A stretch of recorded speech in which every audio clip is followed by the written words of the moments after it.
cette deuxième édition du Mother's Day, la soirée gala organisée en l'honneur des femmes élues de la Côte d'Ivoire. Avant tout propos, je tiens à vous dire infiniment merci de vous être déplacés si nombreux pour cette si belle et sympathique célébration des mères, dirigeantes de nos cités. Dans ce élan de remerciement, je voudrais exprimer avec déférence ma gratitude à Madame la ministre Anne-Désirée Ouloto pour le précieux soutien qu'elle a bien voulu apporter à notre initiative en acceptant d'en être la marraine pour la seconde fois consécutive. Il s'agit pour nous, à travers cet événement, de donner une meilleure visibilité aux élus ivoiriennes et aux actions de développement qu'elles initient en faveur de leurs concitoyens dans les communes, les villes, les régions et les districts de Côte d'Ivoire. La soirée Mother's Day constitue en outre une excellente opportunité de présentation des réalisations majeures, des projets et des actions de développement impulsés par les élus ivoiriens.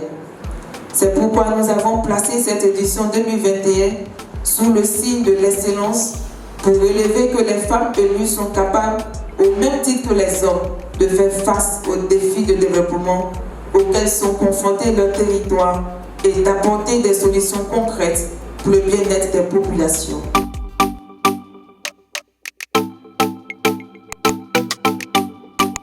Thème gouvernance locale et excellence se veut une célébration des femmes élues locales de Côte d'Ivoire en tant que maire, mais également en tant qu'actrices majeures du développement de la Côte d'Ivoire, œuvrant efficacement à l'amélioration des conditions de vie de leurs concitoyens au niveau local.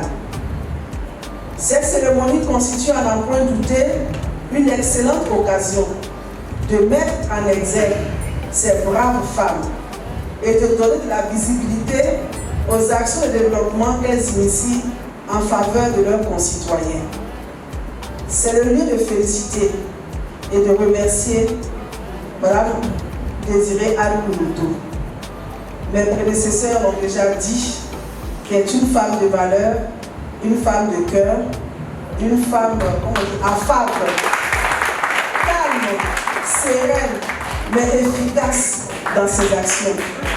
Il n'y a pas que les actions de développement, mais nous la voyons agir déjà dans les actions de gouvernance au plan local, c'est-à-dire de réconciliation, de conciliation. Elle se bat dans l'ombre pour que la paix et la sérénité qui constituent des préalables au développement prévalent dans sa région. Et c'est le secret de sa réussite. On peut encore le bâtir.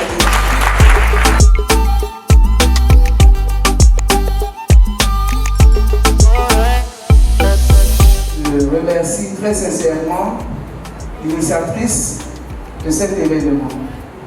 Cela fait la deuxième année consécutive qu'elle me demande de l'accompagner, de soutenir son initiative. Et je crois que c'est un devoir. C'est un devoir pour moi-même, mais également pour chacune des femmes, de soutenir l'autre.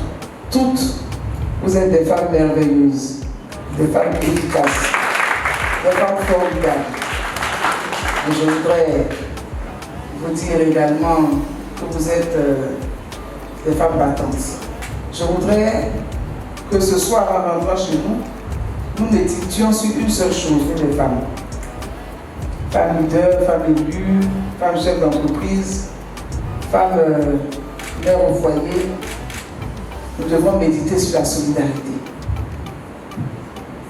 Madeleine l'a dit, il faut que là-haut, on puisse commencer à respecter les quotas. Moi, j'ai une autre approche. Je considère que ça dépend de nous. Il y a un adage, ce sont les Ivoiriens en général qui le disent, et j'aime bien parler comme ça, j'aime bien l'entendre. Quand quelqu'un vous fait quelque chose de pas bien, que vous n'appréciez pas, on vous dit tout simplement c'est parce qu'il a vu dans votre visage.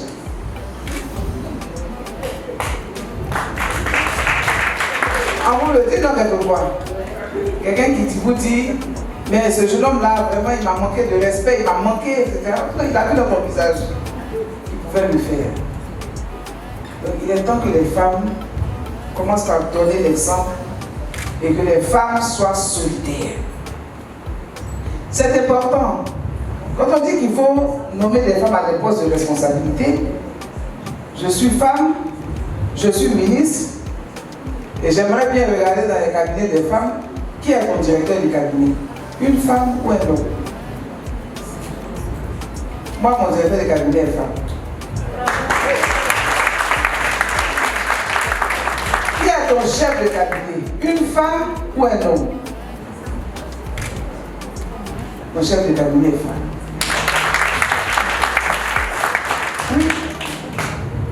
Commençons par tendre la perche à nos sœurs pour qu'elles puissent démontrer qu'elles aussi savent être directeurs du cabinet. Voyez-vous, si on n'a jamais vu de femme directeur de cabinet, parce que c'est un poste très prenant, vous arrivez avant le ministre et vous repartez après le ministre. Chef de cabinet, vous arrivez avant le ministre, vous repartez après le ministre.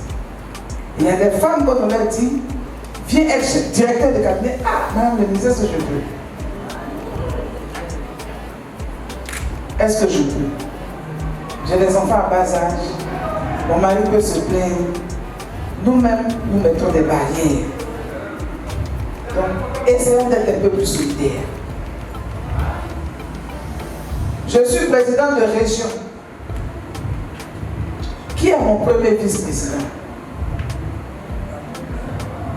Parce que quand vous êtes empêché, qui va aller vous représenter? Vous êtes femme. Si vous prenez un premier vice-président qui est un homme, eh bien, quand il y aura une représentation, ce sera un homme. On ne verra pas la femme. Moi, mon premier vice-président est une femme.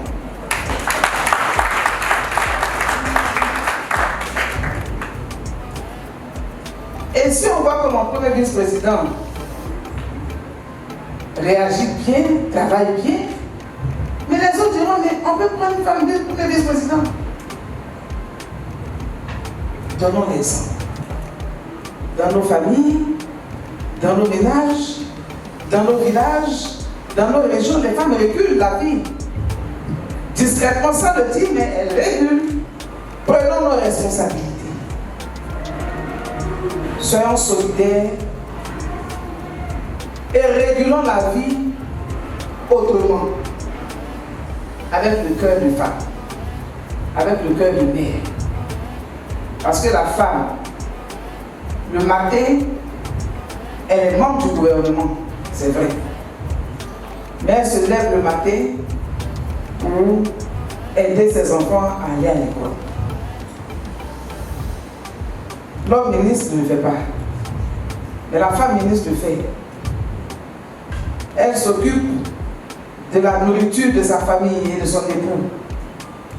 L'homme ministre ne le fait pas. Donc, le fait d'être responsable ne change en rien nos habitudes de femme et de mère et d'épouse. Et donc, la femme qui est au conseil de gouvernement, au conseil des ministres, elle réfléchit pour savoir qu'est-ce que son mari va manger le soir. Et elle prend les dispositions pour que son mari mange bien, pour que sa maison fonctionne normalement. Tout cela pour vous dire quoi, de façon très simple, que la femme, Madeleine a raison, elle est le régulateur par excellence parce qu'elle sait faire 1000 choses à la fois. C'est une vérité. Et quelquefois, et ça je le dis à toutes les femmes, vous verrez que quelquefois, quand vous êtes avec votre mari, vous pouvez lui poser 2, 3, 4 questions à la fois. Et il va vous regarder, là, il va vous coucher. Je pose une question à la fois parce que vraiment, c'est pas possible. Là, il pète des câbles, excusez-moi l'expression. Mais vous lui demandez 5, 6 choses à la fois, il dit, mais attends. Mais pose-moi une question à la fois, tu me poses plusieurs choses, plusieurs questions. Ça veut dire quoi? Que l'homme ne sait faire qu'une seule chose à la fois. Les autres qui sont dans la salle, là, c'est vrai, mais c'est faux. Et c'est la femme, Dieu nous a créés pour père au feu, appeler sa maman chez elle pour savoir, maman, ça va, tu as pris des médicaments ce matin, appeler sa belle-mère pour voir si elle a reçu l'enveloppe qu'on lui a envoyée hier, vérifier si les factures ont été payées. La femme a le secret de tout ça parce que Dieu nous a ainsi créés. Donc je voudrais vous dire que nous ne devons pas nous sous-estimer. Quel que soit notre niveau d'études, quelle que soit notre place dans la société, la femme agit pareil. Ministre, chef d'entreprise, commerçante, couturière, on fait exactement les mêmes choses. Et nous avons exactement les mêmes forces. Mais ce qui nous manque, c'est la solidarité. L'expérience me dit que si nous sommes un tout petit peu plus solidaires,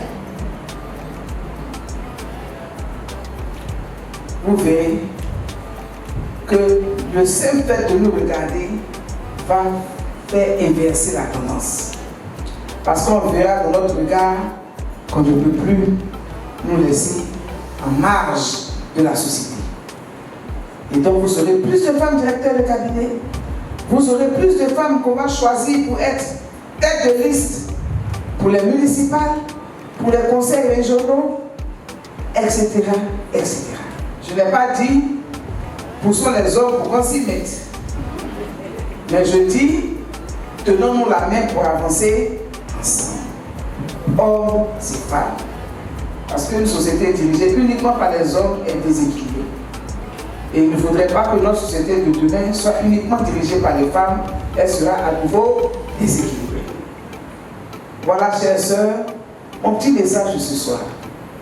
Soyons solidaires. Soyons solidaires. Parce que c'est la femme qui sait faire la politique en tenant compte des autres, même si on n'est pas du même parti politique. En général, les femmes n'ont pas vraiment ce problème. L'expérience le montre. Et pour avoir une société rassemblée, réconciliée, il faut faire la politique autrement. Et ce autrement-là, on pourra le réussir avec les femmes. Je voudrais pouvoir compter sur vous, qui êtes ici aujourd'hui, pour que nous prenions conscience de la nécessité d'être solidaires, d'avancer en regardant dans notre entourage pour savoir, ai-je fait la promotion d'une femme aujourd'hui? Ai-je tenu la main d'une sœur pour avancer avec elle? Demain, vous aurez des opportunités certainement pour être désigné à des postes de responsabilité, pour vous faire élire. N'oubliez pas votre sœur à côté. Tenez-lui la main pour que vous soyez deux. Ne soyez jamais seul quand vous avez une responsabilité. Souvenez-vous que nous devons faire la promotion des femmes, nous devons faire élire des femmes, que nous devons nommer des femmes à des postes de responsabilité et que nous devons donner l'exemple pour que les autres nous suivent.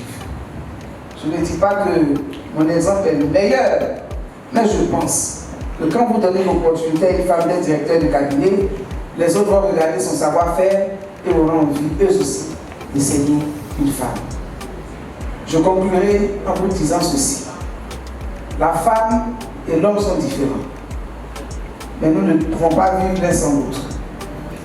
Et je vous invite, à côté de la question de la solidarité, à vous souvenir toujours. Quand la femme n'est pas présente, on a l'impression que le monde s'arrête. Quand la femme sort, elle part en voyage, elle part en mission, votre mari va vous appeler pour dire où tu as mis ma cravate, où tu as mis mes chaussettes. Bonne fête, maman. Bonne fête à chacune et à chacune des femmes élues. Bonne fête aux hommes aussi, parce que bientôt ce sera la fête des pères. J'en profite pour vous dire bonne fête, papa. Mais n'oubliez pas que la femme est un trésor entre vos mains. La mère est un trésor entre vos mains. Je vous remercie de votre aimable attention. Félicitations. Bonne fête à toutes et à chacune.